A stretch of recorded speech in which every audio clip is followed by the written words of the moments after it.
Hello, I'm Lou and welcome to this webinar from Unlock Learning. It's called Why Can't My Bright Child Read? And I'm going to answer that question for you now. Hi to everyone watching on the replay, and if you have questions at the end, do feel free to get in contact. So this was a live webinar, but it seems that people who have signed up haven't been able to make it live. But that's fine because I'm going to send all you lovely people the replay. So I will run through this as a masterclass instead, and I really hope you enjoy it. I'm just going to share my screen with you because the first thing to do is to consider what is the reason you're here.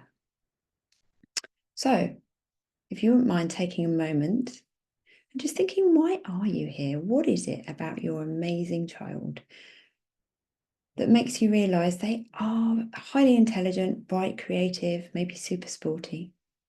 But there is something that's just blocking them from being able to access reading or writing. So have a think, and maybe if you have a notepad and paper, just note down a few things. What is it about them that they're really good at?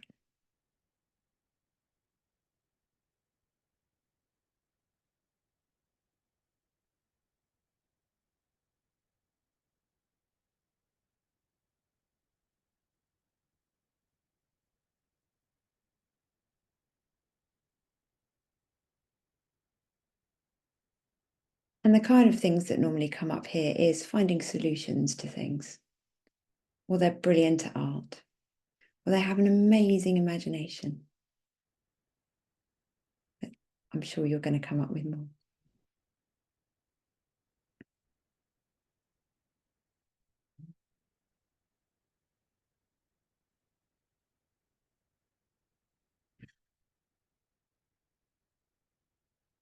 And if you haven't finished that, please do feel free to pause and then unpause. But if you have, how is it for them when they read?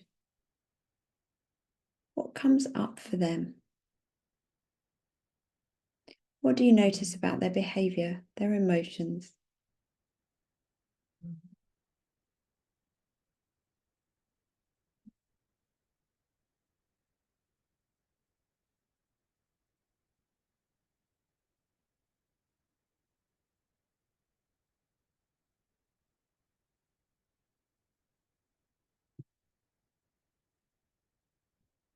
And again, please feel free to pause this if you haven't finished. And when you're ready, unpause it. Otherwise, we will move on. So once you've finished, I'm sure you have your own list of the things that could potentially be troubling around your child's emotions and experience when they try to read or write. Common things include they get very frustrated, they don't want to do it, they get upset, anxious, angry, and of course that can have knock-on effects for people around them, especially parents and carers and teachers as well. So let's find out what's happening. But before we do that, I'd like to tell you a bit about how it all began for myself. I was a teacher in primary school for getting on for 20 years, and I have to say, I absolutely loved it. It was great. Loved the children, loved the classroom.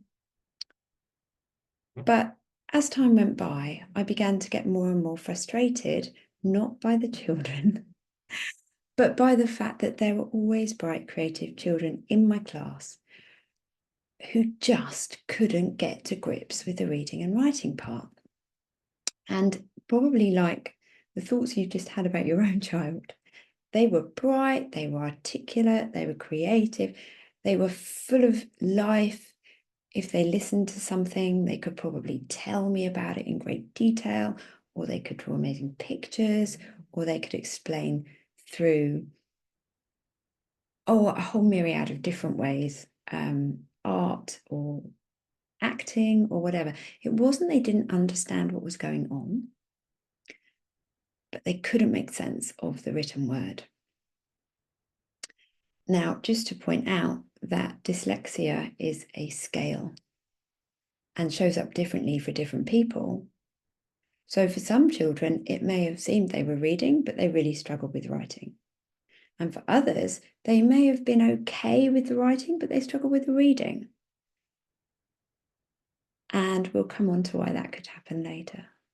But whatever it was, I was frustrated and concerned that many of these children were losing their self-confidence, their self-belief, and really they weren't able to unlock their full potential because they weren't able to easily access literacy. So it became more and more of a concern and a bit of an obsession probably for me. And eventually I decided I had to do something about it, because what I noticed was we were giving these children support in school with the best will in the world. I couldn't do any more for them than I was doing in the classroom. And many of them were going out to one-to-one support groups. But although maybe it helped a little bit, and for some it helped more, there were always children that it just didn't seem to make any difference. It was as if the information that we put into their minds just fell out again. And I didn't believe they were just lazy or didn't want to learn. And that's what drove me to decide there had to be a better way. So I left teaching in order to find it. And I'm going to get to what I've discovered and how that's led me to the work I now do, which does change lives for dyslexic children. But first of all, I'm just going to share something with you because it's really, really important before we try and solve something for anyone that first we understand them. And I love this quote by Stephen Covey. I mean, it's true for everything and getting on with anyone, but especially for working with children, not only with dyslexia, but other neurodivergencies too. But anyone really. You can't really help until you've made an effort to understand. So in order to do that, I'm going to invite you to take part in a simulation. Now, before I begin the simulation, I want to make it very clear that this is not, I am not saying that this is how people with dyslexia experience text. Every dyslexic brain is totally different, and they will experience text in their own way. We can't know for sure. What I'm going to show you is created to give you a sense of how it might feel to try and read with dyslexia. The typeface is created by an amazing man, I think he's amazing, called Daniel Britton. And he has created the typography by removing, I think it's around 40% of each letter to slow down reading speed to the average reading speed of someone with dyslexia. So it's not what dyslexic people experience, but it will give you a feel of what it might be like to be a dyslexic person. And the first thing we're going to do is give you a feel of what it might be like to be someone dealing with dyslexia in a classroom. So I invite you to play along.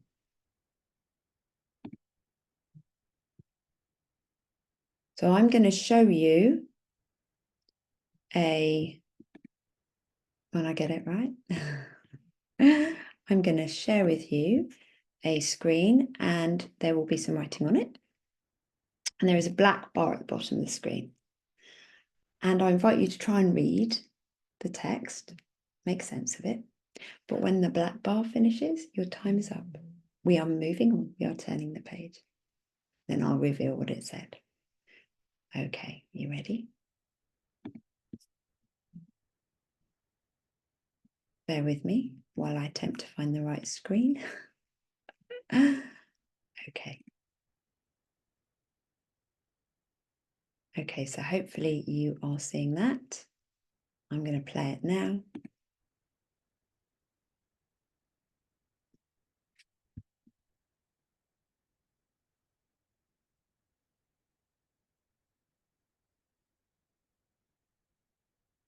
Okay, hopefully you've read that. Okay, time's up. This is what it said. So if you were a GCSE student, you'd be expected to read that.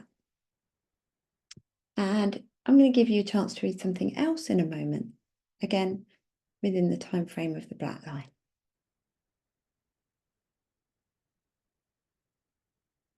Here you go.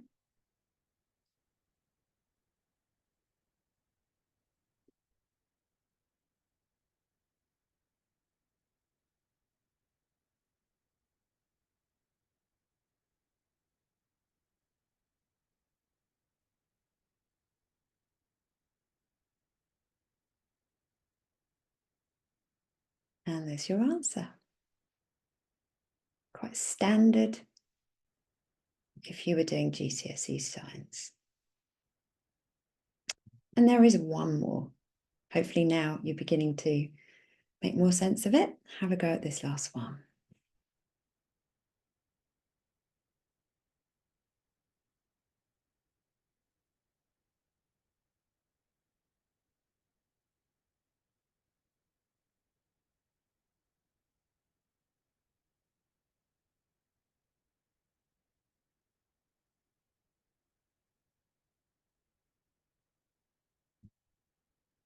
So imagine if you were struggling, you're good at maths, but you had to read the questions and you struggled to access what the question said, which is very real for some children.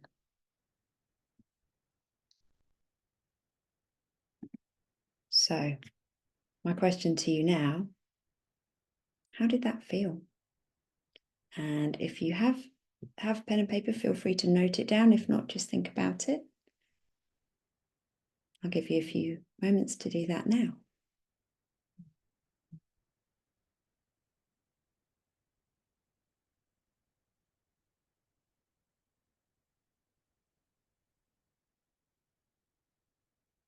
Again, if you'd like time, please pause this video. Otherwise, I'm going to carry on. The comments I get when I present this live are frustrated, confused. I wanted to give up, angry. I didn't see the point. Upset. Okay. So this hopefully is giving you a flavour of what it might feel like for your bright child who struggles to read. Possibly, obviously everyone's different. We're just seeking to understand. So I'm going to share one more thing with you. It's a different dyslexia simulation. Again, I'm not saying this is what some people see, although I am told by clients and children and adults I've worked with that jumping around in the text is not uncommon. But this time it's slightly different. This time I'd like you to imagine that you're not under a time limit to read, but you're reading to someone or maybe out loud in the class. So the important thing is you're really accurate. So please don't skim. I'm just going to give you a little while with this. And imagine you had to make sure every word was right as you read it, okay? Bear with me again. And here you go.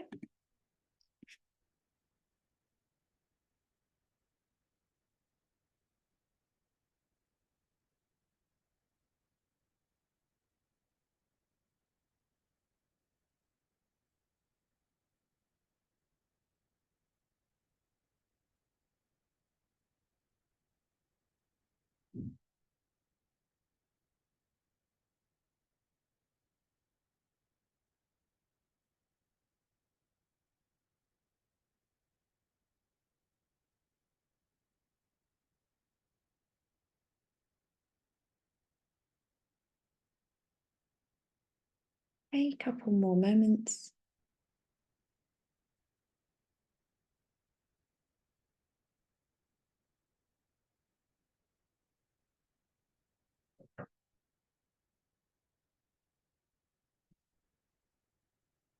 And I'm going to stop that one there.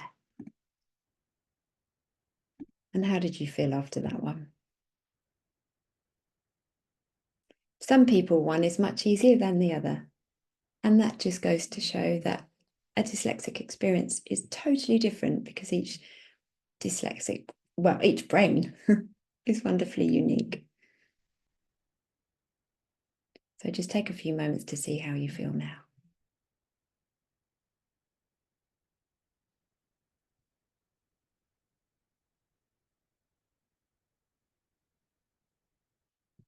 So let's imagine that the way you feel now is potentially similar to the way a student with dyslexia may be feeling when they're having to deal with text, whether that's in a classroom or any situation, because I appreciate not all children are educated in a classroom. And I'm imagining that you probably right now feeling tired, frustrated, maybe anxious, not in the best state for learning. That's super important because this is how many of our children who struggle with literacy are feeling. Now, as a teacher, I made this mistake all the time, trying to help a child, teach a child when they weren't in the correct state for learning. And our brains don't function when we're in a state of fight or flight or freeze, which is what you're going to be in, having probably done those simulations. And certainly what our struggling readers and writers will often find themselves feeling when faced with reading or writing tasks. So before we do anything else, I'm going to share with you a couple of ways I would do some grounding activities, some activities designed to calm the nervous system, to get the brain back into a state where it can learn, and to reduce the tension and anxiety.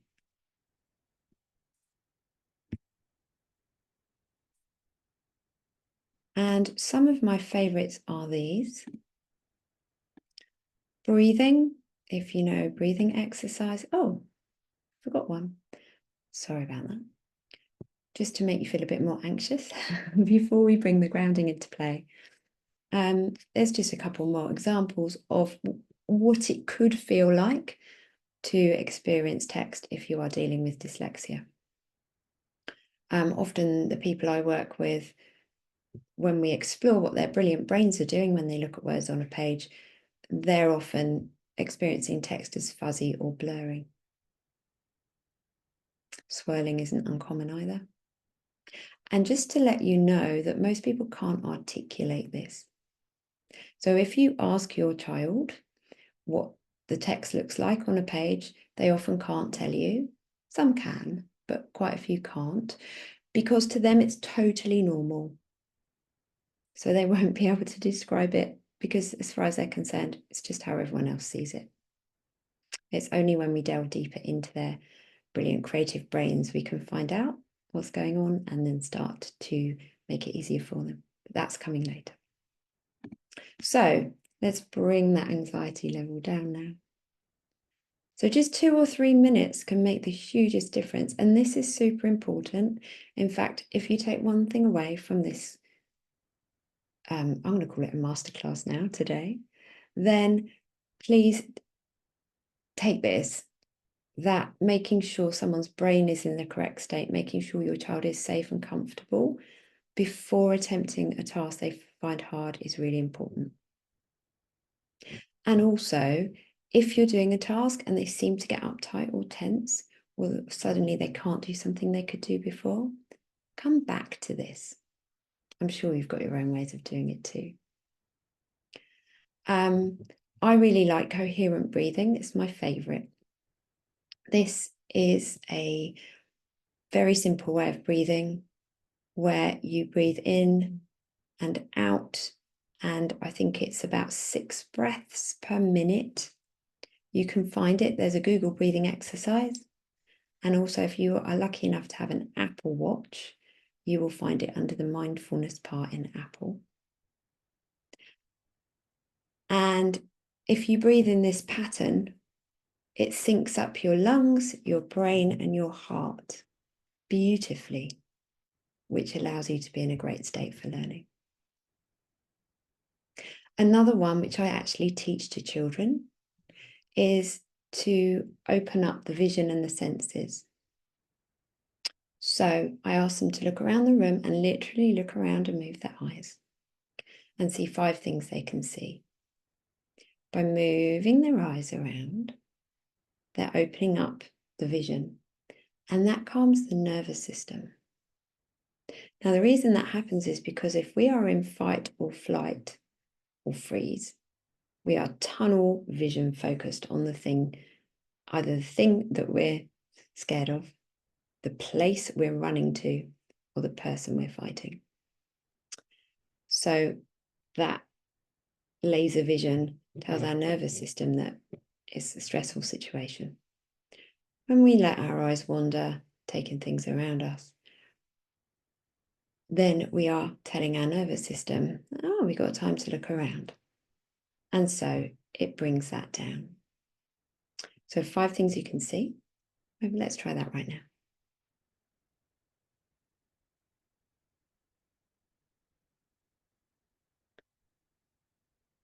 Then 4 things you can hear.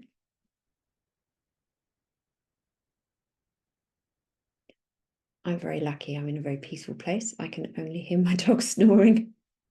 What can you hear?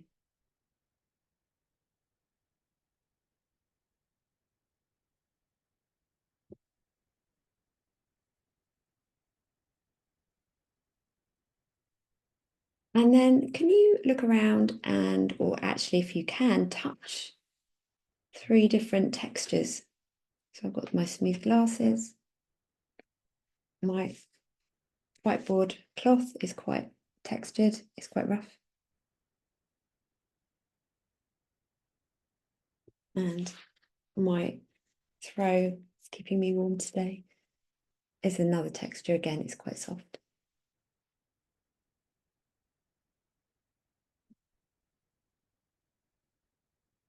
And when you've done that, we can think, can you smell 2 different things?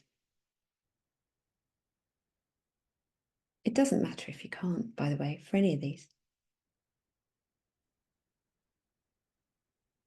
And can you taste anything? Have you just eaten or drunk something you can taste?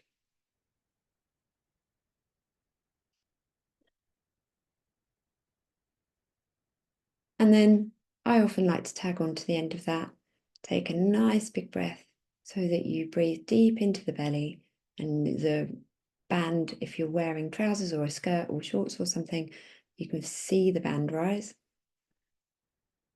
Hold it for a few seconds and release as slowly as possible through the mouth.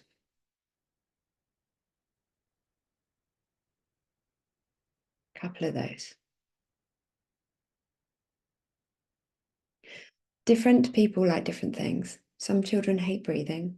They've been asked to breathe before and they've got a negative association with it. That's fine, don't do it with them. Some children love it, especially if you've got an app with a timer, if you're using coherent breathing, and there's other things like box breathing. They're all available if you look online.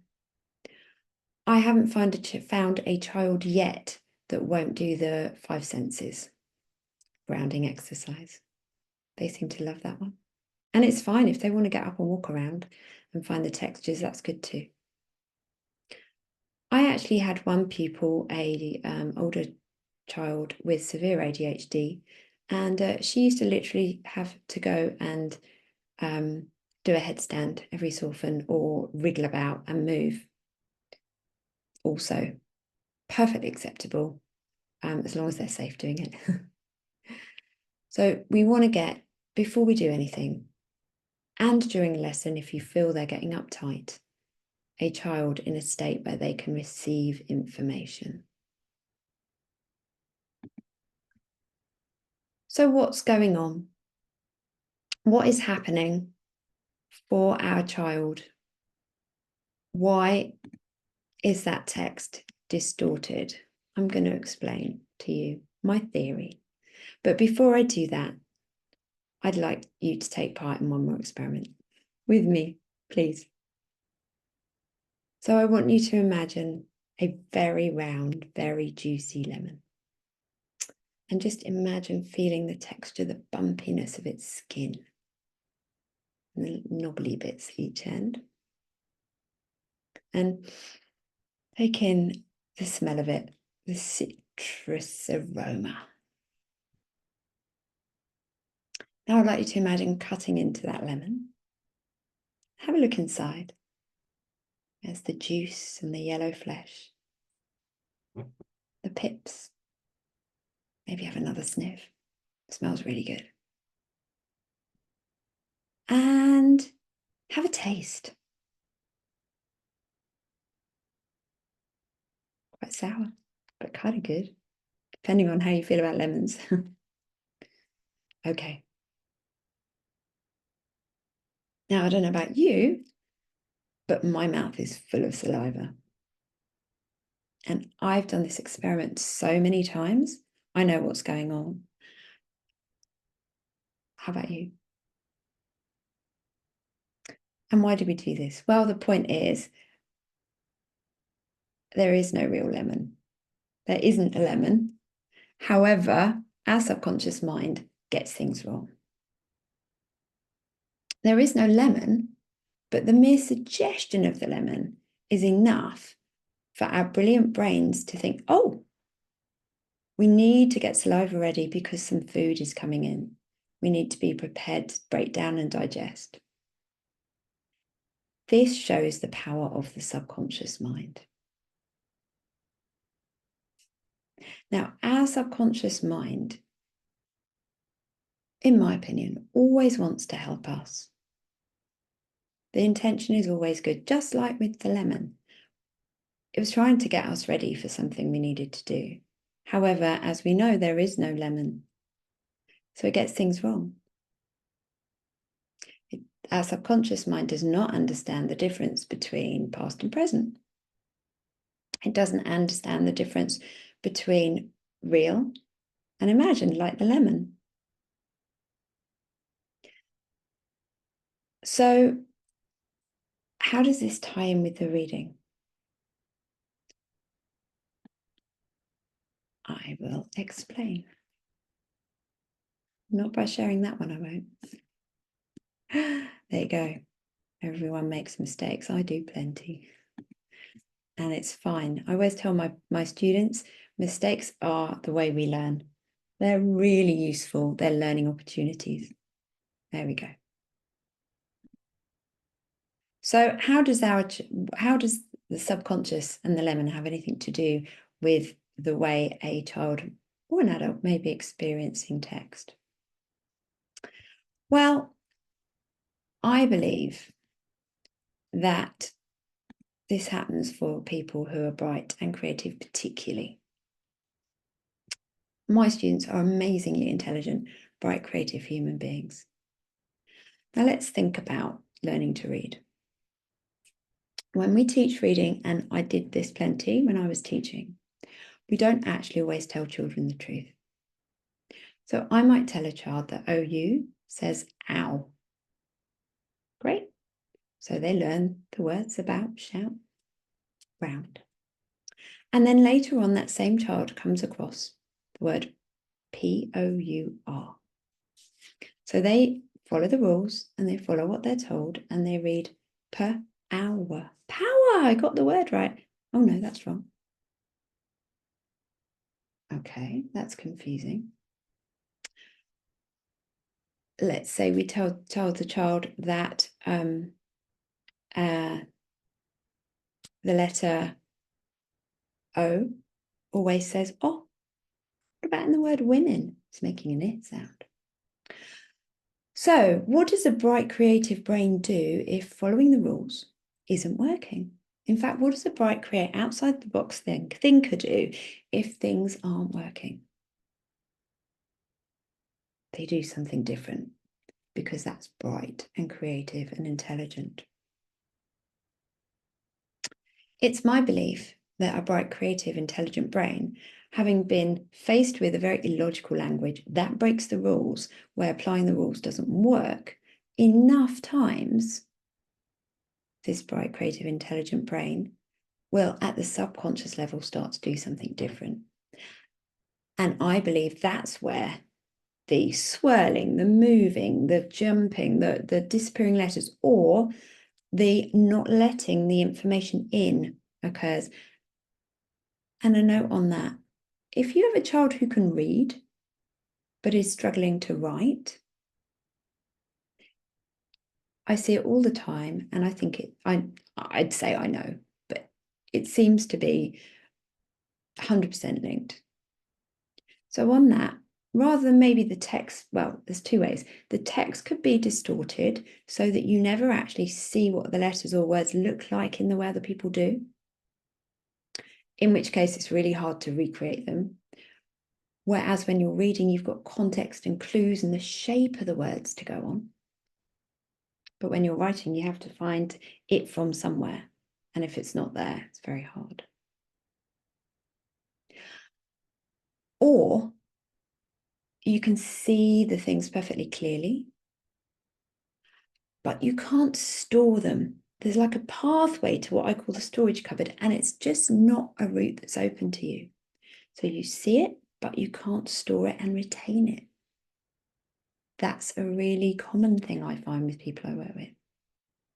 So when you come to write a word on the page, you've got no picture. You've got nothing to pull out. You can't find what the D looks like, or what the word, what does the word what look like? I can't sound it out. And I can't remember what it looks like.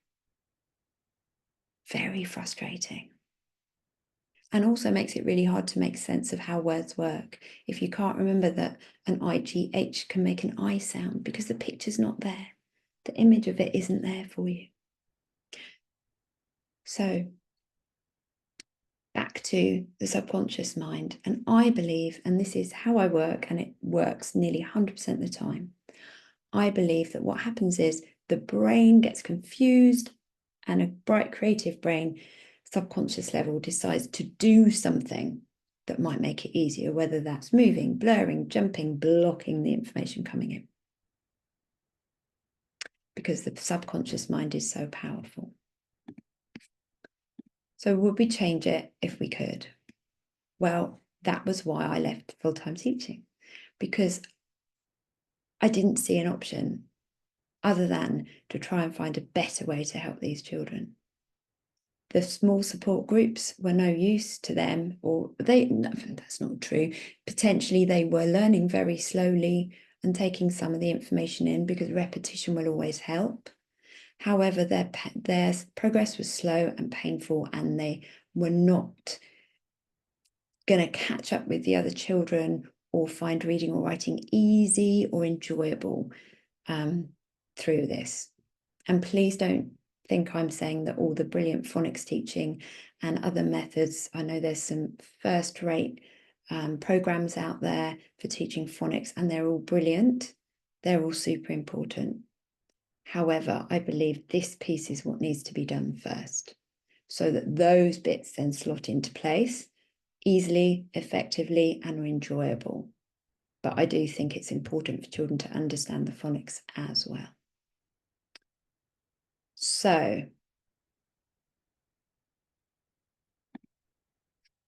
what is the magic? That's here because my clients refer to what I do as magic often. It's not magic. It's our brilliant brains that are magic. You've probably heard of neuroplasticity.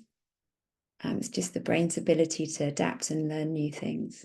And that's how I work. Working with the brain, having a conversation with the subconscious mind to help the brain adapt and learn a more efficient way to deal with text. So the magic part is we can do it in a really fun, really easy, really enjoyable way that's not threatening and it's not difficult for children or adults to do. Well, different brains take different times, we'll get to that. But generally, it's fun, it's easy, it's simple, and it's super quick. And I don't want to do that one yet. Oops. So how do we do this? Okay. We play. We play with an image. Our brains love metaphor. They absolutely love exciting, interesting things. Now, words and letters, they're just pictures. That's all they are. For a child who's struggling to see words and letters still and stable and clear on a page, it's highly likely, I say highly likely, because obviously I can't get inside someone's brain and see for sure. But it's highly likely that when they're thinking about pictures, visual images in their minds, that they are seeing them in a way that isn't useful. And words and letters are just visual images. So what I do is get them to imagine a creature, and we play with the creature. This creature creates a bridge, if you like, to being able to see still, stable, and clear letters and words. Now, the child, and I work with adults too, but let's stick with children for now. The child can choose any creature they like. It's totally up to them. And if you've got a creative, bright, artistic, whatever child, let them go mad at this point. So they can come up with anything they like. I've had everything from scorpions, orangutans, flying horses, alien octo spiders with 10 legs. I had one creature that changed and changed and changed and changed, and we had a whole lesson just describing it. That's another story. It doesn't matter what the creature is. We play with that creature, and it gives me an indication of what might be happening for that child when they try and look at words or letters. So it's an indication, okay? I'm not saying it definitely happens because I can't know for sure. If their creature is moving, doesn't tell me much because creatures might move. But if they can't stop the creature moving easily, it's an indication that there was movement when they looked at letters and words. If their creature is fuzzy or blurry, it's an indication the text was fuzzy or blurry. And so we play. We play with the text. We play with we don't play the text. We play with the creature. And the aim of the game is to get their imagined creature in a certain way. And bear with me because I need to change something and then I can show you.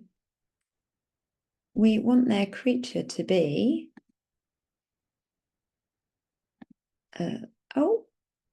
not like that. That's what we're aiming to get rid of. There you go. The tech is not where I shine. However, we can make it work. There we go. We want the creature to be in front of them. Super important. It needs to be in front of them before we can do anything else.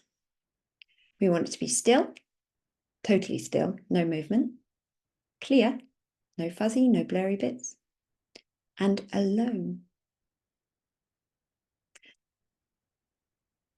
Once you've done that, we want that creature to be in front of them on its own, still and clear, and for them to, when I say see, it doesn't have to be like a photograph, but for them to have a sense of it.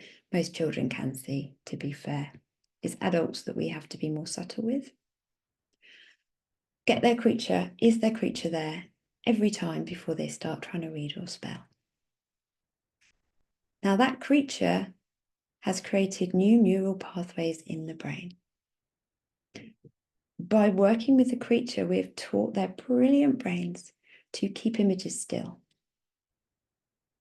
to be able to look at something clearly, to look at something on its own. Because for some children, there's multiple letters and words, and that makes it really hard. The creature becomes a bridge.